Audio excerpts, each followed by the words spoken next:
Early box office tracking for the upcoming heist comedy, Ocean's 8, finds the film tracking to make $30 million in its opening weekend. Following the success of director Steven Soderbergh and star George Clooney's Ocean's movie trilogy, that ran from 2001 to 2007, Warner Brothers is about to flip the script and revive the film series with Ocean's 8. And an all-female cast. There's no question the studio has assembled an impressive lineup for Ocean's 8, including 3 Oscar winners in Cate Blanchett, Sandra Bullock, and Anne Hathaway, as well as a perennial TV award winner with Sarah Paulson and 2-time Oscar nominee Helena Bonham Carter.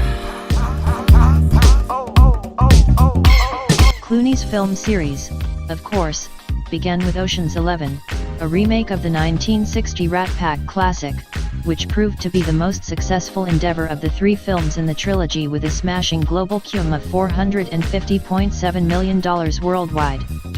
But, while Ocean's 12 brought back most of its all-star cast from the first film and even added on top of it, the sequel surprisingly drew considerably less at the box office, earning just $362.7 million globally.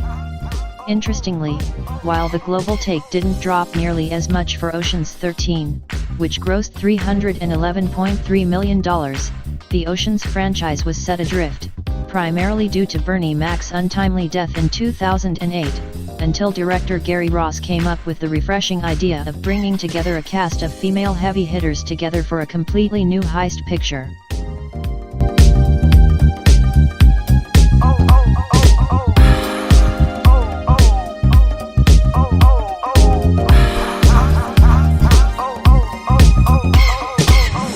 According to Variety, the early tracking numbers are out, and it appears that Ocean's 8 is heading for a $30 million opening weekend beginning June 8, with the possibility with opening with as high as $36 million.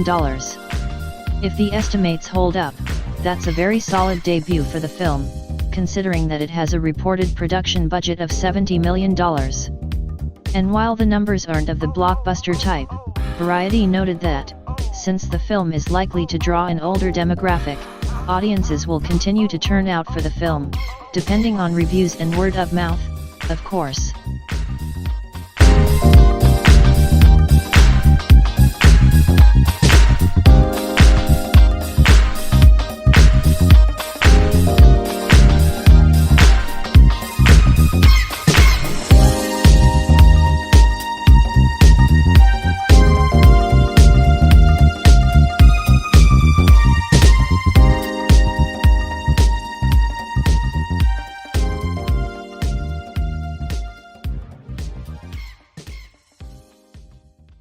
By contrast, the December 2001 release of Ocean's 11 made $38.1 million, but given ticket price inflation, that number would be a bit higher today, just over $61 million. Ocean's 12, meanwhile, fared slightly better with a $39.1 million in its opening frame in December 2004, while Ocean's 13, released in June 2007, took in $36.1 million in its first 3 days.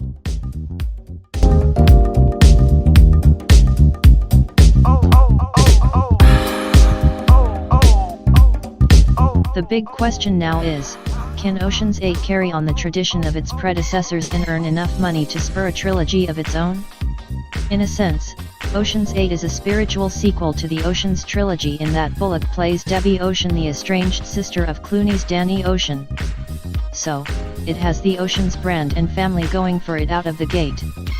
From there, there's no question that there's plenty of star power in Blanchett, Bullock, Hathaway, Paulson, and Bonham Carter combined to make audiences take notice.